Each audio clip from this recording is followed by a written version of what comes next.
Hello दोस्तों, एक recently हुई स्टडीज के अकॉर्डिंग 80% ऑफ स्टार्टअप्स उनके फर्स्ट 3 इयर्स में ही फेल होते हैं। एंड इसी के रीजंस के साथ माइकल गर्बर ने अपनी बुक ई-मीथ में एक सक्सेसफुल बिजनेस स्टार्ट करने के 3 लेसन्स बताए हैं।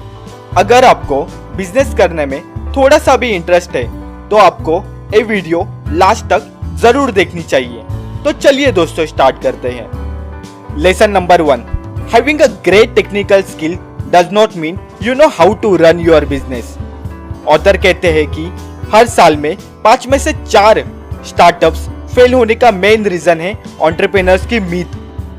लोगों में बिजनेस को लेकर आज भी बहुत सारी मिसअंडरस्टैंडिंग्स है। उन्हें लगता है कि अगर वो उनके बिजनेस के टेक्निकल स्किल्स में मास्टर है तो उनके बिजनेस को एक सक्सेसफुल बिजनेस बना सकते हैं। बट रियलिटी में ऐसा बिल्कुल नहीं है। सिर्फ एक अच्छा पेंटर, राइटर या कोडर होने का मतलब ये नहीं है कि आप उस फील्ड में अच्छा बिजनेस कर पाओगे। जैसे ही आप कोई बिजनेस स्टार्ट करोगे, आपके काम बस टेक्निकल चीजों तक ही लिमिटेड नहीं रहेंगे। सडनली आपकी रिस्पॉन्सिबिलिटीज भी बढ़ जाएगी।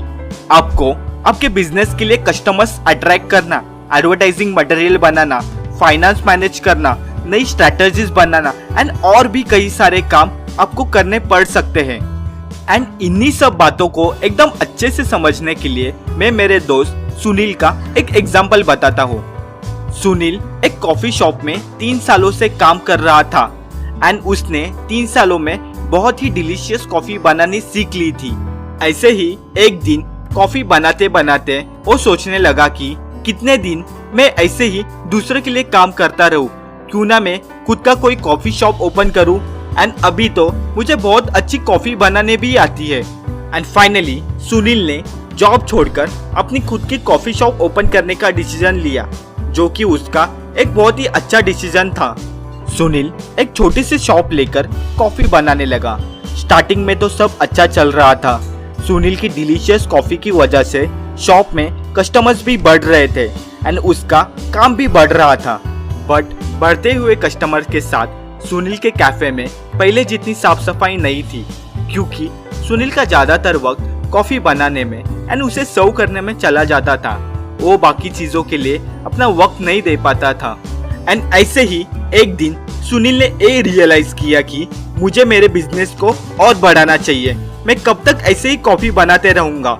अगर मैं यही सब करता रहा तो मैं यही का यही रहूंगा।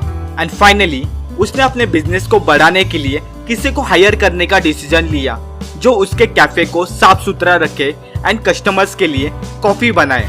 बट यहाँ प्रॉब्लम्स कम होने की वजह और ही बढ़ रही थी। सुनील के नए एम्प्लॉइज ने बनाई हुई कॉफी उसके कस्टमर्स को पसंद नहीं आ रही थी। सुनील ने उसके बाद बहुत सारे लोगों को कॉफी बनाने के लिए ट्राई किया, बट वो सुनील जैसी कॉफी नहीं बना पाए। एंड इसी वजह से उसके कस्टमर्स भी धीरे धीरे कम हो रहे थे। अभी इस हाल में सुनील के पास बस 2 ही ऑप्शन थे। ऑप्शन नंबर 1, या तो वो सारे एम्प्लॉइज को निकाल के पहले जैसे सारे काम खुद करे, जिससे उसका बिजनेस चलता तो रहेगा बट वो ग्रो नहीं होगा, वो वही का वही रहेगा। या तो दूसरा ऑप्शन, सुनील को ऑथर ने बताए हुए बिजनेस फॉर्मूला को फॉलो करना चाहिए, जिसको फॉलो करके आज मैकडॉनल्ड्स, KFC जैसे बिजनेस सक्सेसफुल हुए हैं। Lesson number 2, think your business as a national franchise, then start with 1।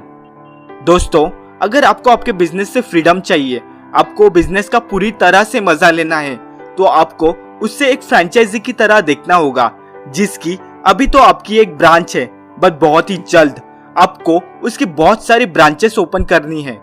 Customers को अट्रैक्ट करने के लिए उन्हें एक यूनिक वैल्यू प्रोवाइड करनी होगी। जैसे सुनील की कॉफी शॉप उसकी एरिया की सबसे डिलीशियस कॉफी शॉप हो सकती है एंड वही डिलीशियस कॉफी लार्ज क्वांटिटी में उसके सभी फ्रेंचाइजी स्टोर में बनाने के लिए उसको उसके सारे एम्प्लॉइज को कॉफी बनाने की ट्रेनिंग देनी होगी। बट 1 मिनट, उसे तो उसके बहुत सारे फ्रेंचाइजी स्टोर ओपन करने हैं, तो वो खुद उसके सारे एम्प्लॉइज को कैसे ट्रेनिंग दे सकता है? तो सुनील को कॉफी कैसे बनाते हैं, उसमें कितनी शुगर डालते हैं एंड उसे कितने टेम्परेचर पे रखते हैं, ये सारी बातों की एक मैनुअल बनानी होगी। एंड उस मैनुअल में वो सब इतनी सिंपल लैंग्वेज में होना चाहिए कि कोई भी कम से कम एजुकेशन के साथ भी उस चीज को अच्छे से कर सके। जैसे आज मैकडॉनल्ड्स की सभी फ्रेंचाइजी स्टोर में कोई भी एवरेज से एजुकेशन के साथ उनकी मैनुअल पढ़ के एक अच्छा बर्गर बना सकता है। इसी के साथ सुनील को अपने स्टोर की मार्केटिंग करने के लिए उसके कस्टमर्स को कुछ यूनिक ऑफर देने चाहिए, जैसे कि वो अपने कैपेचिनो का सेल्स बढ़ाने के लिए उसके साथ एक फ्री कुकी दे सकता है। स्टार्टिंग में तो सब अच्छा चल रहा था, बट आगे जाके उसके एम्प्लॉइज मनमानी करने लगे। वो अपनी सैलरी कुछ ज्यादा ही बढ़ाने की मांग करने लगे, जिसे सुनील भी अफोर्ड नहीं कर सकता था। एंड इसी वजह से कॉफी बनाने वाले कुछ एम्प्लॉइज बीमार होने का बहाना देकर छुट्टी पे चले गए एंड सुनील के स्टोर्स का प्रोडक्शन कम हो गया। बट सुनील ने हार नहीं मानी। उसने ऑथर के थर्ड लेसन को अपने बिजनेस में इम्प्लीमेंट किया। Lesson number 3, build automation in your business so that your business will not depend on people.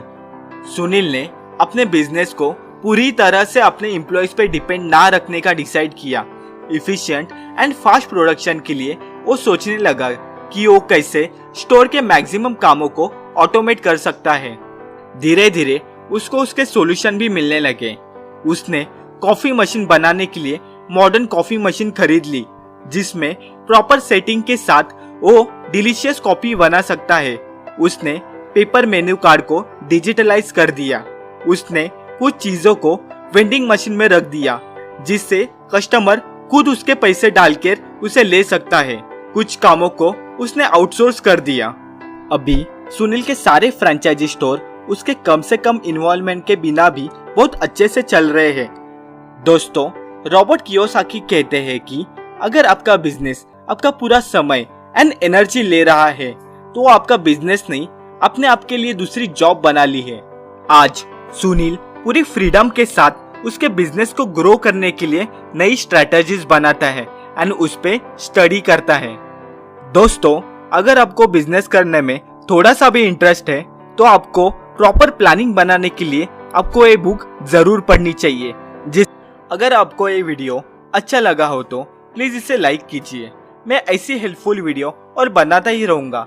सो इनके रेगुलर अपडेट के लिए इस चैनल को सब्सक्राइब कीजिए एंड अपने दोस्तों के साथ शेयर कीजिए।